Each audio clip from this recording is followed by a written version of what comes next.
কত টাকার খেলনা গাড়ি আমার এই 10 কোটি টাকার ল্যাম্বরগিনিটাকে টানতে পারবে? প্রথমেই শুরু করতেছি 100 টাকার গাড়ি থেকে। আরে এর দ্বারা এটা সম্ভব না। এবার দেখা যাক এই 5,000 টাকার রোবট গাড়ি কি এই 10 কোটি টাকার ল্যাম্বরগিনিটাকে টানতে পারবে। আরে এই গাড়িটার তো এখানেই দম বেরিয়ে গেল। ঠিক আছে চলো এখন দেখা যাক 10,000 টাকা দামের বুলডোজার গাড়ি। আরে না ভাই, এটাও তো অবশেষে হার মেনে নিল। এখন আমরা ট্রাই করব 50,000 টাকা দামের রেসিং গাড়ি। আরে ভাই এই গাড়িটাও তো পারতেছে না। এটা হলো 80,000 টাকা দামের মিলিটারি গাড়ি। এই দেখো এই গাড়িটা কিভাবে ফায়ার করতেছে। আমার মনে হইতেছে এই গাড়িটা দ্বারা কিছু হবে। আরে না ভাই, আমি মনে হয় ভুল ধারণা করছি, এর দ্বারা কিছুই হবে না।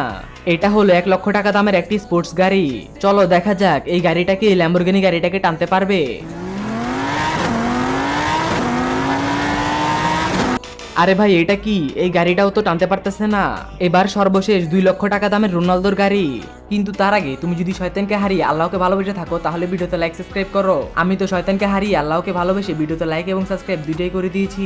এমনকি কমেন্টে আল্লাহ লিখে দিছি। আর তুমি যদি আল্লাহকে ভালো না বেসে শয়তানকে ভালোবেসে থাকো তাহলে তোমাকে লাইক সাবস্ক্রাইব কিছুই করতে হবে না। আর হ্যাঁ, যারা আল্লাহকে ভালোবাসো না তারা এই ভিডিও থেকে এখনই বেরিয়ে যাও।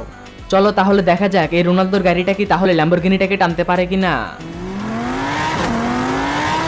আরে ভাই এই দেখো এই ল্যাম্বরগিনিটা তো আস্তে আস্তে সামনের দিকে আসতেছে। তার মানে এই রোনালদোর গাড়ি ল্যাম্বরগিনিটাকে টানতে পারবে।